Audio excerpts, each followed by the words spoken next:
No surprise, is it, that robins fly higher than canaries? But that's what we saw at Ashton Gate on Friday night as City beat Norwich to move, for now at least, into the playoffs. Leroy is alongside me. It was a long end to the game, but goodness me, we were relieved when that whistle went, weren't we? We certainly were. It was an entertaining game. Both teams going at it. In the end, it was the quality of City's finishing that got them over the line. Norwich got some really good forward players that leave a lot to be desired the way they defended it in the first half, which allowed City in. But the quality of the finishing for City was absolutely top class. And in the end, they just got over the line, got the 3 points, and that's all that matters at this time of the season. Absolutely. Well, we'll have a look at the match stats. It does tell you that this was hard work against what was a very good Norwich side. Yeah, and interesting that they dominated possession, which doesn't surprise me. I mean, expected goals 2.32 to City's 1.03. I thought City's would be high. Naki had that chance saved by Long. He had another one where I suppose his touch let him down. But they did have a lot of opportunities. Sainz and Sargent were wasteful. 20 shots, but only 6 on target. Where City had 13 shots and 5 on target, and that's where the quality was. They had fewer shots, but they hit the target more often and worked the keeper. That's interesting. Jules won. I think that might be where City won the game in that first half. Those little one-on-one duels where they came out on top, where Norwich weren't that aggressive, in those duels in the first half. Certainly were in the second half more aggressive, but I think first half, that's where City won. That one-on-one battle, those little one-on-one situations, those tackles, those little headers, and got the forward momentum. So I think that's a really important stat that was in City's favour. City, of course, made a fabulous start to the game. Sykes, who scored that wonderful goal at Sheffield United, who knows, he might have put some money on the horses at Cheltenham as well. He might as well have done, because the week that he's having, unbelievable. What a finish as well. This one. It was 2 goals in 6 minutes for Sykes, wasn't it? One last week at the end of Sheffield United, and this one, I mean, Rob Dickie does brilliant playing it out of the back, and then what I like, Max Bird drives forward, gives it to him early, and then once he goes into the box, lovely little check back with his right foot. It's almost as if he's practiced it in training, just coming in and just steering it into that far corner. What I liked about it was this, Rob Dickie stepping in first of all, and then obviously that drew loads of Norwich players towards him and almost gave City a 3-on-3 situation. But this, he doesn't try and smash it. He just curls it. So many players just try and smash it and they scuff it. Usually goes into the keeper's arms, but he knows what he's doing and the keeper can't get anywhere near it. It's obviously something that he's practiced and repeat practice makes perfect. And I think that's what he's been doing, and he gets his reward for all the hard work in training. The form that he's in as well. There's no surprise that he does that. Not at all. Not at all. That he expects to score. Yep. And if anybody, you're thinking, if it's Hirakawa, it's Mehmeti, or it's Twine, at the moment, it's Mark Sykes is a man on the ball, and he's a man hitting the back of the net on a regular basis when he gets in those situations. As we saw from the stats, though, Norwich were dangerous and had some good situations early on in the half as well. Yeah, and they would have been frustrated because there were some really good situations. I mean, this was one given away by Zach Miner and Sainz, who had a frustrating night for the most part until he got his goal. He's just a little bit off balance. This is a square pass from Zach Miner. Should be going back to the goalkeeper, just to reset. Sargent gives it to Sainz, and he just takes it on the left, but he just scuffs it slightly, But when it goes through the defender's legs, it usually ends up in the bottom corner. Not on this occasion. This was a lovely touch by Sargent. Made this himself, and I think he thought it was in. If he hits the target, that is in, because I think Max Solaire's got absolutely no chance. But he's in a one-on-one situation. Recovering defenders can't get back. He just brings it onto his right foot, and it's a little half volley, and he just drifts away from the target.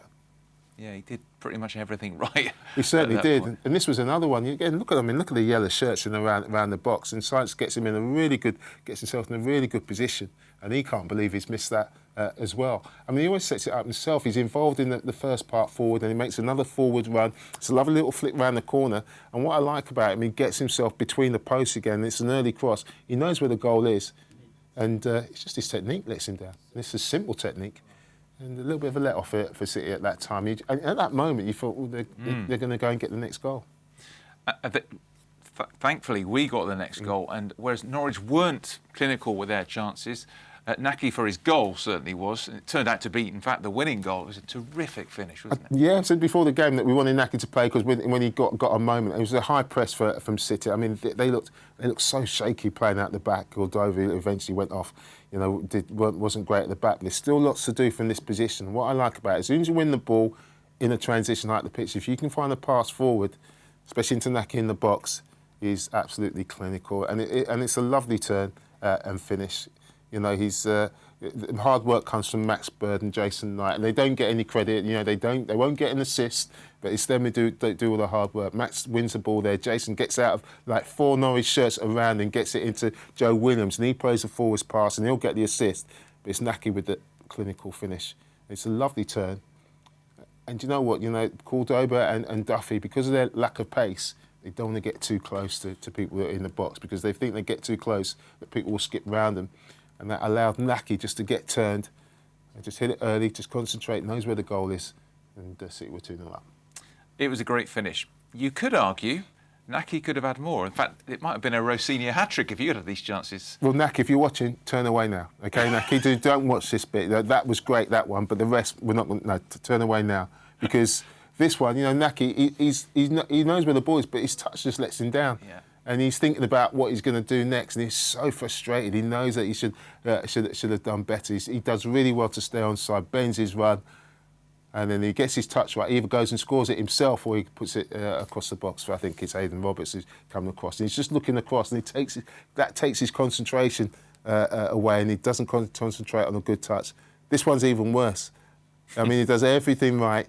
I mean, you can keep the keeper credit. It's a terrible save, the first one. It's a great save, the second one. And even Naki's looking at the linesman to see if he's on, hoping that the linesman's going to put his flag up for offside. Not on this occasion, but he's he does everything right. Instinctively, he's onside, and he thinks that's going to hit the back of the net. To be fair, the keeper does make a good save, but Naki, he knows that he should have finished that. But at 2-0, it just made it even a little bit nervous, in all honesty, because Norwich going forward when they got in the final third, and he would have been thinking that as well. Now his experience, he knows that third goal, in the way the game felt on the pitch, that would have been important. And going off at half time, he would have been kicking himself.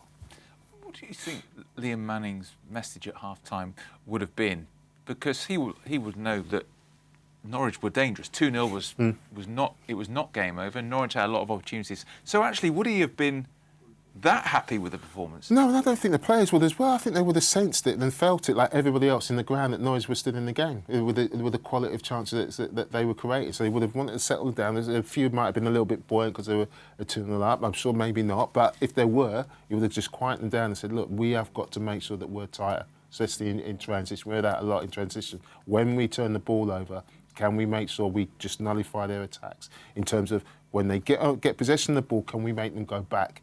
I'm saying about it's so important. When you win the ball, getting passes forward. But when they win the ball, can we let them go back? We let that first pass go back, then we can get into a good defensive shape. We still want to try and go and get that next goal. But when we lose the ball, can we affect the ball? Can we make it go back? Can we win it back early, or at least make the ball go back, so then we can get into good defensive shape? I'm sure that would have been part of the message that he would have given to the players, because he knew, and you could feel it. I'm sure when you're down on the pitch, I suppose you could feel it all around the ground. They knew that Norwich was still in the game.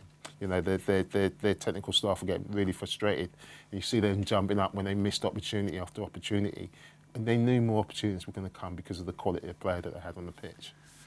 Now and then, some of our own fans give Max a bit of stick, but they certainly weren't doing that on Friday night. He did everything that was asked of him. The last couple of performances from Max have been really mature.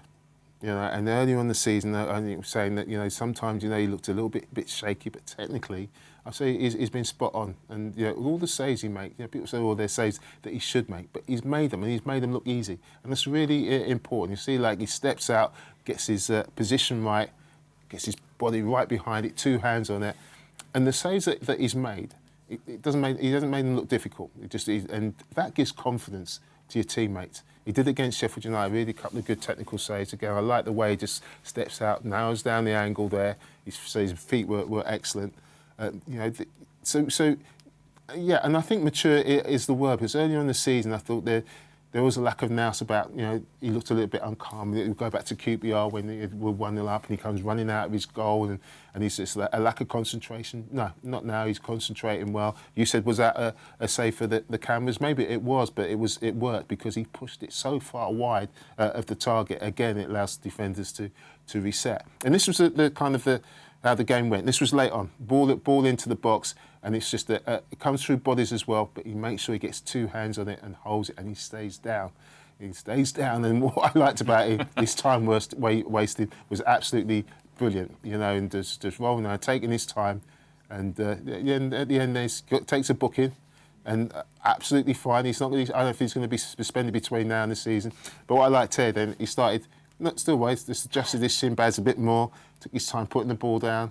When you're winning 2-1 against a side that's trying to get an equaliser of the quality of Norwich, these are all important things about game management and a little bit of nous, and they're going to be important between now and the end of the season. Yeah, getting a booking and then still time wasting. And still time wasting afterwards. Really important. And it's great when it's frustration when you're the opposite side. I know, you're winning and you see a goalkeeper and they say, ref.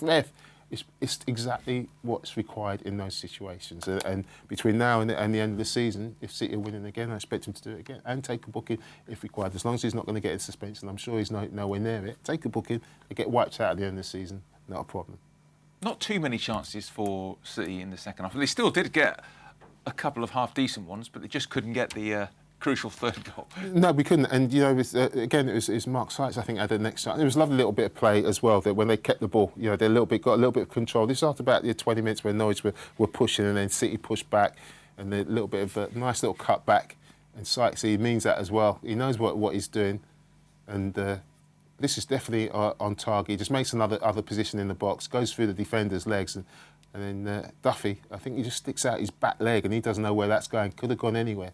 And we were quite excited when Sinclair Armstrong came on because not like the Norwich back line, because we knew that he would do this and he does everything right. I think it was the first half. I'm not sure who it was. Went down the right hand side, took an extra touch, and the angle was closed down. Got to take the shot early. Sinclair does everything right apart from just get it on target. I think he's got to go to the near post, go across the target.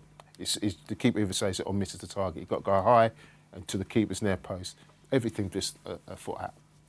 Norwich couldn't be denied, though, their goal inside the last 10 minutes, which made it very, very nervous here in the Ashton Gate studio. Science got it, of course. No, exciting. That's what it is. We're watching exciting football. And, in the Championship, when you're playing against a team, it's never going to be easy.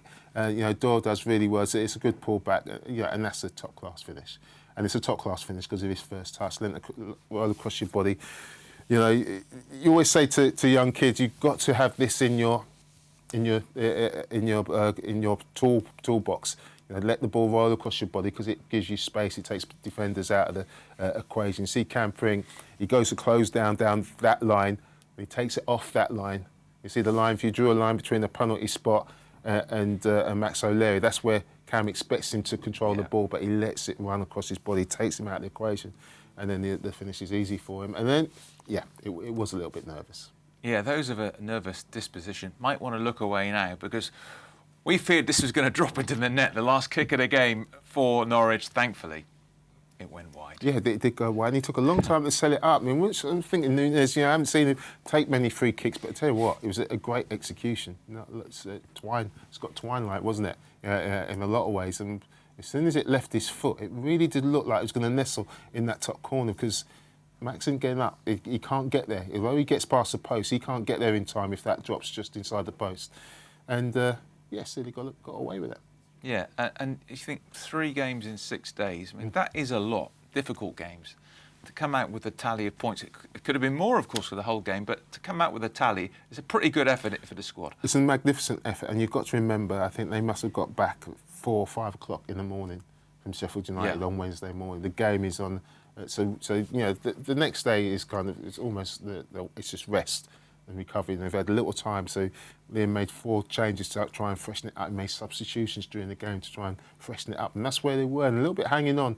Energy-wise, Rob Dickey, Zach Viner, Jason Knight. They've played 90 minutes after 90 minutes, and so they would have been absolutely hanging, but they dug in there and got a result, and that's why. that mature performance from Max O'Leary was really important, because he might be mentally a little bit tight, but physically he's not as tired as those players. So he's the one who had to be concentrated and make sure that when he made those saves, he made it with the confidence and the aplomb that he did them with. So yeah, I thought terrific effort from the players. So now, feet up for a couple of weeks. International break has come at the right time before Burnley away. Now, that's a tough game because they are, maybe, I personally think they're not the most exciting team, but they don't let any goals in. That's a bit of a problem, isn't it? No, they're not the most exciting team. No. I think they're not, but they have got some good players in forward positions, but they don't fly forward. You know, like most teams, Bristol City try and get 5 on the top line. You saw Norwich sometimes with 6 on the front line. They'll keep to just the 4 most of the time. You know, Edwards, and they've got some good players in that front line who are bright and who are sharp, and they don't concede many goals. But I said that about Sheffield United, and they were top of the league. So I think you go there with absolutely no fear at City, and it'd be a different game to the Norwich game, a much different game to the Norwich game, where I think they'll have most of the control. But it's the moments, and at the moment, City have real quality in the moments, especially with those first 2 finishes. So their confidence should be high. Thank you, Leroy. Great to see you. Do enjoy your international break, and then we'll be back for the Burnley game in a fortnight, and then for the big push as we go into the final 8 games of the season. Have a good weekend. Enjoy the international break, and we'll see you again soon. Bye-bye.